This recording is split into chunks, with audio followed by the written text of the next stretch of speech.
الرجيم بسم الله الرحمن الرحيم فإن آمنوا بمثل ما آمنتم به فقد اهتدوا وإن تولوا فإنما هم في شقاق فسيكفيكهم الله وهو السميع العليم. آمنو اس کا معنی ہے ایمان لانا.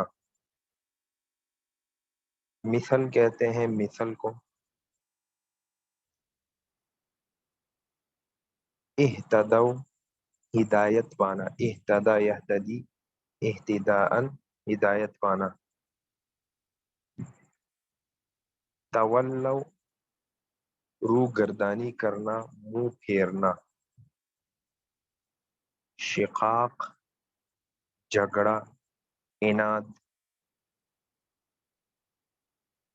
یکفی کا معنی ہے کفا یکفی کافی ہونا. سمیع سننے والا اور العلیم جاننے والا. ترجمہ یہ ہوا فَإِنْ آمَنُوا بِمِثْلِ مَا آمَنْتُمْ بِهِ، اگر یہ لوگ ایمان لائے ایسا ایمان ما آمنتم به جیسا کہ تم ایمان لائے ہو، جیسا کہ تم ایمان لائے ہو. فقد اہتدوا تو یہ کامیاب ہو جائیں گے، ہدایت پا جائیں گے.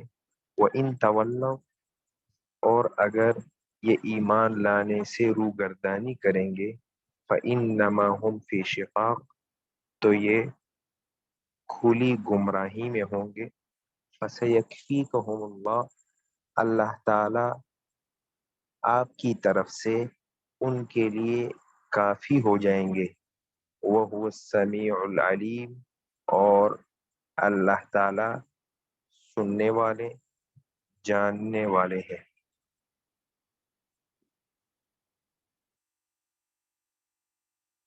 اس آیت میں اللہ تعالیٰ نے یہود کو ایمان کی دعوت دی ہے کہ اگر یہ یہود ایمان لے آئے جیسا کہ صحابہ کرام رضوان اللہ علیہم اجمعین ایمان لائے ہیں تو یہ کامیاب ہو جائیں گے.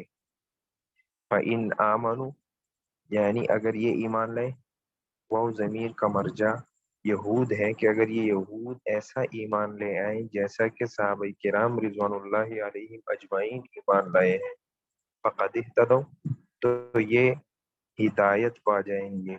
وَإِن تولوا اور اگر یہ روگردانی کریں گے، یعنی آپ صلی اللہ علیہ وسلم پر ایمان نہیں لائیں گے اور تورات میں جو آپ کی نشانیاں بتائی گئی ہیں پھر بھی ایمان تورات پر عمل نہ کر کے آپ پر ایمان نہ لائیں، فَإِنَّمَا هُمْ فِي شِقَاقٍ تو یہ جھگڑے میں ہیں اور اناد میں ہیں.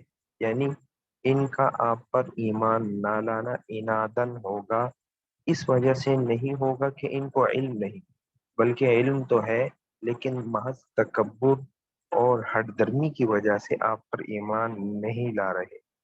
فَسَيَكْفِيكَهُمُ اللَّهُ اور جب یہ ایمان نہیں لائیں گے تو اللہ تعالیٰ آپ کی طرف سے ان کے لیے کافی ہو جائے گا.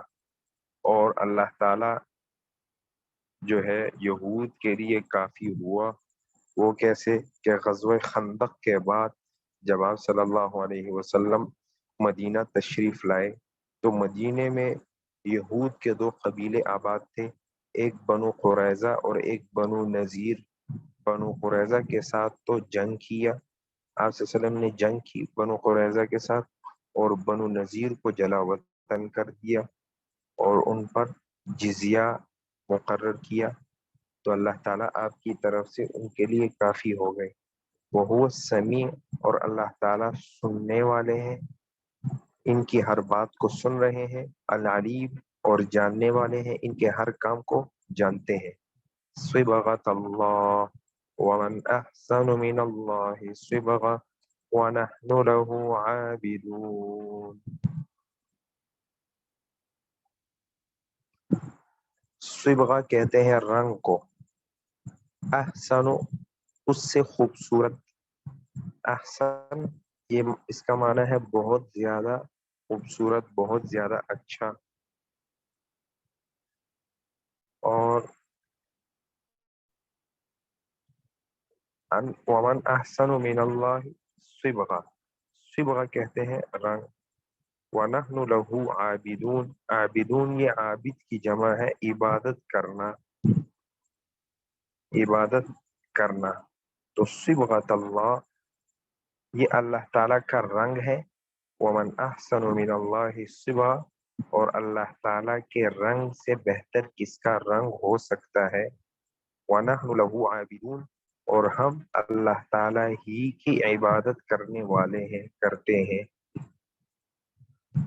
اس آیت کا شان نزول یا پس منظر یہ ہے کہ اصل میں نصارہ کے ہاں یہ ہوتا تھا کہ جب ان کے ہاں بچہ پیدا ہوتا تھا تو بچے کی پیدائش کے 7ویں دن وہ بچے کو ایک رنگین پانی میں غوطہ دیتے تھے اور بچے کو رنگین کر لیتے تھے، اور پھر اس کے بعد یہ کہتے تھے کہ اب یہ بچہ پکا نصرانی اب ہوا.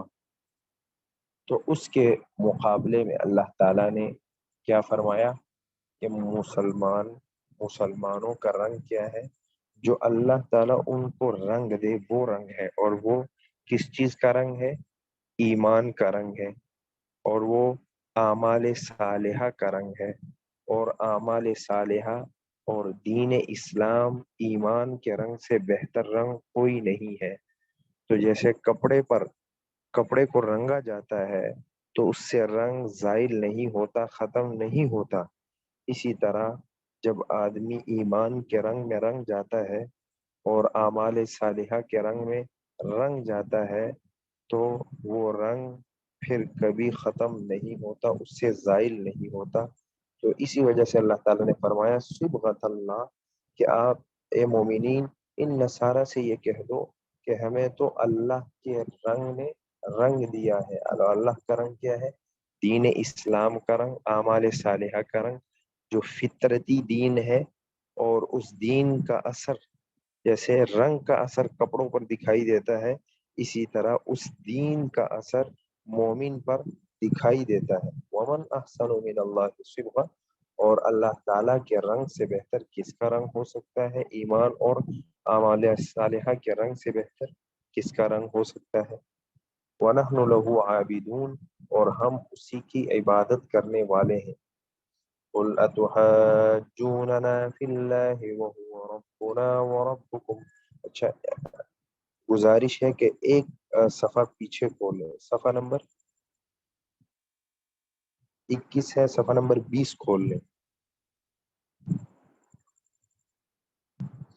قُلْ أَتُحَاجُّونَنَا فِي اللَّهِ وَهُوَ رَبُّنَا وَرَبُّكُمْ وَلَنَا أَعْمَالُنَا وَلَكُمْ أَعْمَالُكُمْ وَنَحْنُ لَهُ مُخْلِصُونَ. تحاجون، یہ حاجہ یحاجو سے ہے، اس کا معنی جھگڑا کرنا. اعمال یہ عمل کی جگہ ہے، اعمال کو کہتے ہیں. مخلصون یہ اخلاص سے ہے، اخلاص یخلص و اخلاص خالص کرنا. تو ترجمہ یہ ہوا قل آپ کہہ دیجئے اتحاجوننا کیا آپ ہم سے جھگڑا کرتے ہیں، کیا آپ ہم سے جھگڑا کرتے ہیں اللہ تعالیٰ کے بارے میں، حالانکہ وہ ہوا ربنا وربکم، وہ ہمارا بھی رب ہے اور تمہارا بھی رب ہے. وَلَنَا أَعْمَالُنَا وَلَكُمْ أَعْمَالُكُمْ، اور ہمارے لیے ہمارے اعمال اور تمہارے لیے تمہارے اعمال. وَنَحْنُ لَهُ مُخْلِصُونَ، اور ہم اسی کے لیے خالص کرنے والے ہیں اپنے اعمال کو، اپنے دین کو. یہ اصل میں جو یہود تھے، یہود یہ کہتے تھے کہ اگر آپ صلی اللہ علیہ وسلم، کیونکہ جتنے بھی انبیاء آئے ہیں وہ بنی اسرائیل میں سے آئے ہیں. حضرت یعقوب علیہ الصلوۃ والسلام کے بعد، ابراہیم علیہ الصلوۃ والسلام کے بعد جتنے انبیاء آئے ہیں وہ بنی اسرائیل یعنی یعقوب علیہ الصلوۃ والسلام کی اولاد میں سے آئے ہیں. تو یہود یہ کہتے تھے کہ اگر یہ نبی وہ بنو اسرائیل میں سے آتے، بنو اسماعیل میں سے نہ ہوتے تو ہم اس پر ایمان لے آتے۔ اصل میں حضرت ابراہیم علیہ السلام کے دو بیٹے تھے، ایک حضرت اسحاق اور ایک حضرت اسماعیل علیہ السلام۔ پھر حضرت اسحاق کا بیٹا یعقوب علیہ السلام تھے۔ تو جتنے انبیاء آئے ہیں وہ گویا کہ یعقوب علیہ السلام، بنو اسرائیل حضرت یعقوب علیہ السلام کا لقب تھا، ان میں سے آئے ہیں۔ لیکن نبی آخر الزماں وہ حضرت اسماعیل علیہ السلام کی اولاد میں سے آئے۔ تو یہود یہ کہتے تھے کہ ہم آپ صلی اللہ علیہ وسلم پر ایمان لے آتے لیکن اگر یہ بنو اسرائیل میں سے ہوتے، لیکن چونکہ یہ بنو اسرائیل میں سے نہیں ہیں، بنو اسماعیل میں سے ہیں، اس وجہ سے ہم ان پر ایمان نہیں لاتے۔ تو اللہ تعالیٰ فرما رہے ہیں کہ ان یہودیوں سے کہہ دو اتحاجوننا فی اللہ وہو ربنا وربکم، کیا تم ہم سے جھگڑا کرتے ہو اللہ تعالیٰ کے بارے میں کہ وہ ہمارا بھی رب ہے اور تمہارا بھی رب ہے؟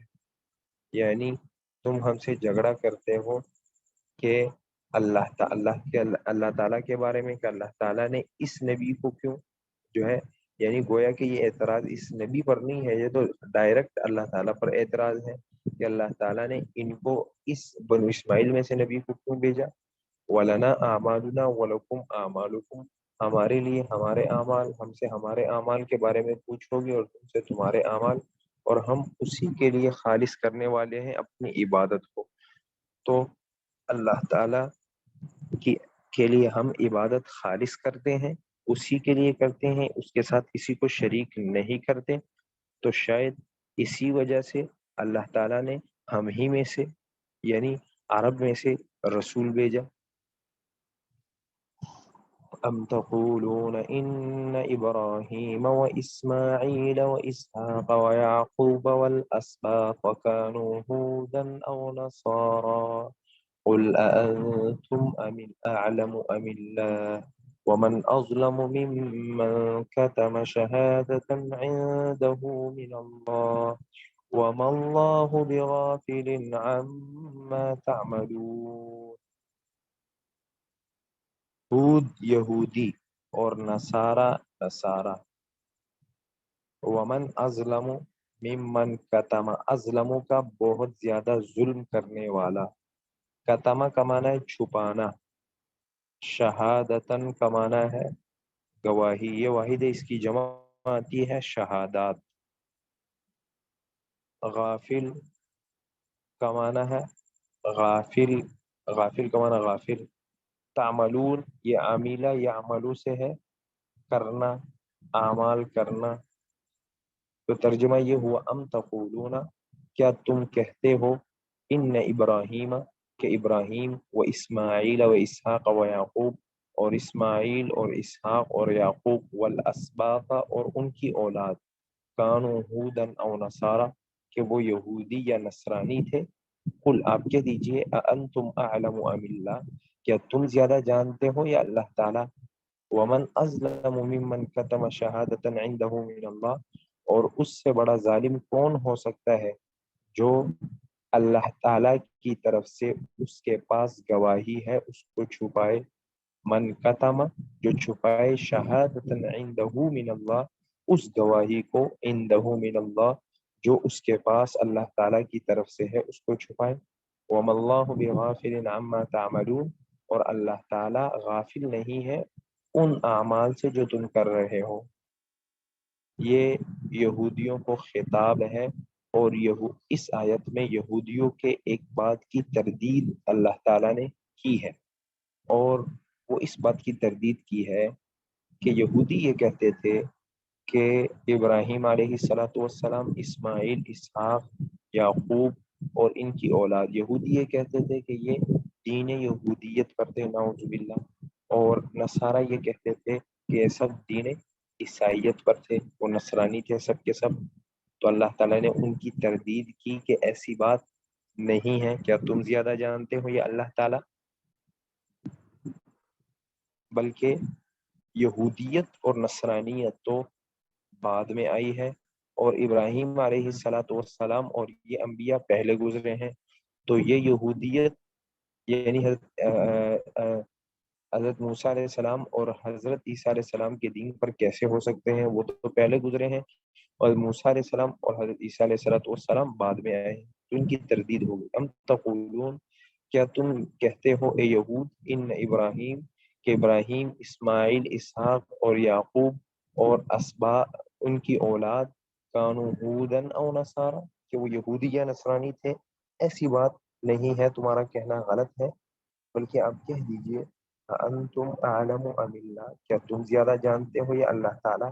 ومن ازلم، اور اس سے بڑا ظالم کون ہو سکتا ہے؟ من کتم شہادتا عنده من اللہ، جو اس گواہی کو چھپائے جو اس کے پاس اللہ تعالیٰ کی طرف سے ہے، اس گواہی کو چھپائے، اس سے ظالم، اس سے بڑا ظالم کون ہو سکتا ہے؟ شہادتن، اس گواہی سے کیا مراد ہے؟ اس میں دو قول ہے۔ ایک قول تو یہ ہے کہ اس گواہی سے مراد اس بات کی گواہی ہے کہ تورات میں یہ لکھا ہوا تھا کہ حضرت ابراہیم علیہ السلام دین حنیفیت پر تھے، ملت ابراہیمی ہی پر تھے، جو دین حنیفیت تھا ان پر تھے، اور یہ گواہی تورات میں لکھی ہوئی تھی، لیکن اس کے باوجود یہود یہ چھپاتے تھے اور ابراہیم علیہ السلام کی طرف دین یہودیت کی نسبت کرتے تھے کہ وہ یہودی تھے۔ یا تو ابراہیم علیہ السلام کی یعنی تورات میں جو حضرت ابراہیم علیہ السلام کی گواہی دی گئی ہے دین حنیفیت، یا تو یہ مراد ہے، اور یا اس شہادت سے مراد آپ صلی اللہ علیہ وسلم کی گواہی ہے جو تورات نے دی ہے کہ آپ صلی اللہ علیہ وسلم کی علامات یہ ہیں، اور آپ صلی اللہ علیہ وسلم نبی آخر الزماں ہوں گے، اور اس کو بھی یہودی چھپاتے تھے۔ تو یہی بتایا ومن ازلم، اللہ تعالیٰ نے اس سے بڑا ظالم کون ہو سکتا ہے، یعنی یہ یہودی بڑے ظالم ہیں۔ کیوں؟ ممن، اس سے بڑا ظالم کون ہو سکتا ہے جو اس گواہی کو چھپائے جو اللہ تعالیٰ کی طرف سے ان کے پاس ہے، یعنی یہودی بڑے ظالم ہیں جو ان گواہیوں کو چھپا رہے ہیں، لیکن اللہ تعالیٰ غافل نہیں ہے ان کے کاموں سے، اللہ تعالیٰ ان کے کاموں پر ان کو بدلہ دیں گے۔ تلک امت قد خلت لها ما كسبت ولكم ما كسبتم ولا تسألون عما كانوا يعملون، یہ لوگ تھے جو کہ گزر چکے ہیں، ان کے لیے وہ ہوگا جو انہوں نے کیا، اور تمہارے لیے وہ ہوگا ما کسبتم، جو تم نے کیا، ولا تسألون عما كانوا يعملون، ولا تسألون، اور تم سے پوچھ نہیں ہوگی اس کے بارے میں جو یہ کرتے تھے۔ سيقول السفهاء من الناس ما ولاهم عن قبلتهم التي كانوا عليها قل لله المشرق والمغرب يهدي من يشاء إلى صراط مستقيم۔ یقولو کا معنی ہے کہنا، سفہا یہ سفیہن کی جمع ہے، اور سفہا کہتے ہیں بے وقوف، ولا یولی تولیتن پھیرنا، قبلہ کا معنی قبلہ، یشا کا معنی چاہنا، صراط رستہ، مستقیم سیدھا۔ سیقول السفہاء من الناس، اور لوگوں میں سے عنقریب، لوگوں میں سے بے وقوف کہیں گے، ما ولاہم، کہ کس چیز نے ان کو پھیر دیا، عن قبلتہم التی کانوا علیہا، ان کے اس قبلے سے جس پر وہ تھے۔ آپ کہہ دیجئے للہ المشرق والمغرب، اللہ ہی کے لیے ہے مشرق اور مغرب، یہدی من یشاء، اور اللہ تعالیٰ جس کو چاہتے ہیں ہدایت دیتے ہیں، الی صراط مستقیم، سیدھے رستے کی طرف۔ اصل میں آپ صلی اللہ علیہ وسلم جب مکہ میں تھے تو مسلمانوں کا قبلہ بیت اللہ تھا، لیکن جب مدینہ ہجرت کر گئے تمام مسلمان صحابہ اکرام رضوان اللہ علیہم اجمعین مدینہ کی طرف ہجرت کر گئے، تو 16 یا 17 مہینے، چونکہ وہاں یہود زیادہ تھے تو ان کے دل رکھنے کے لیے 16 یا 17 مہینے اللہ تعالیٰ نے حکم دیا کہ اب قبلہ بیت المقدس کو بنایا جائے، ان کی طرف منہ کر کے نماز پڑھی جائے۔ تو مسلمانوں نے 16 یا 17 مہینے بیت المقدس کی طرف جو ہے منہ کر کے نماز پڑھی، اور پھر اس کے بعد بیت المقدس کا جو قبلہ ہے وہ منسوخ ہو گیا، اور اس کا حکم منسوخ ہو گیا۔ پھر اللہ تعالیٰ نے کعبہ کو قبلہ بنایا۔ تو اسی کو اللہ تعالیٰ فرما رہے ہیں، پھر جب جو قبلہ منسوخ ہوا بیت المقدس، تو یہ یہودی جو ہے یہ اعتراض کرنے لگے کہ ان کو کس چیز نے پھیر دیا ہے اس قبلے سے۔ اس قبلے کی طرف اچھے بھلے نماز پڑھ رہے تھے، اب دوبارہ خانہ کعبہ کی طرف منہ کر کے نماز پڑھ رہے ہیں۔ تو اللہ تعالیٰ نے ان کا جواب دیا کہ اصل بات یہ ہے کہ جہت مقصود نہیں ہے، کیونکہ اللہ تعالیٰ تو جگہ سے پاک ہے، کسی جہت میں اللہ تعالیٰ نہیں ہے۔ اصل میں مقصود اللہ تعالیٰ کا حکم ماننا ہے، اور اللہ تعالیٰ کا حکم اگر جب بیت المقدس کی طرف تھا تو مسلمانوں نے اس کو مانا، اور جب خانہ کعبہ کی طرف ہو گیا تو مسلمانوں نے اس کو مانا۔ جہاد تو سب کی سب اللہ تعالیٰ کی ہے، اسی کی ملکیت میں ہے، چاہے وہ مشرق ہو، مغرب ہو، شمال ہو یا جنوب ہو، لیکن مقصود اللہ تعالیٰ کی فرمانبرداری ہے، اور وہ مسلمانوں نے دکھائی۔ پہلے بیت المقدس کی طرف جب اللہ کا حکم ہو اس کی طرف نماز منہ کر کے نماز پڑھی، اور پھر جو ہے خانہ کعبہ کی طرف۔ تو سیقول السفہاء، اللہ تعالیٰ اسی کو فرما رہے ہیں کہ ان قریب یہ بے وقوف لوگوں میں سے بے وقوف کہیں گے، یعنی یہ یہود کہیں گے، ما واللہم، کہ کس چیز نے ان کو پھیر دیا، عن قبلتہم التی کانوا علیہا، ان کے اس قبلے سے جس پر یہ تھے، یعنی بیت المقدس کی طرف 16-17 مہینے میں انہوں نے نماز پڑھی، اس سے ان کو کس نے پھیر دیا؟ آپ فرما دیجئے اللہ المشرق والمغرب، اللہ ہی کی ملکیت میں ہے، مشرق بھی مغرب بھی، یہ تمام جہاد اسی کی ملکیت ہے، اور مقصود حکم ماننا ہے، مسلمانوں نے اس پر عمل کیا۔ یہدی من یشاء الی صراط مستقیم، اور اللہ تعالیٰ ہدایت دیتے ہیں جس کو چاہتے ہیں، الی صراط مستقیم، صراط مستقیم کی، سیدھے رستے کی ہدایت دیتے ہیں جس کو چاہتے ہیں۔ یہاں تک آج کے لیے کافی ہے۔ اللہ تعالیٰ سے دعا ہے کہ جو پڑھا سننا ہے اللہ تعالیٰ اس پر عمل کرنے کی توفیق نصیب فرمائے۔ جو کوئی بات پوچھنا چاہتا ہو سبق کے مطابق تو پوچھ سکتا ہے۔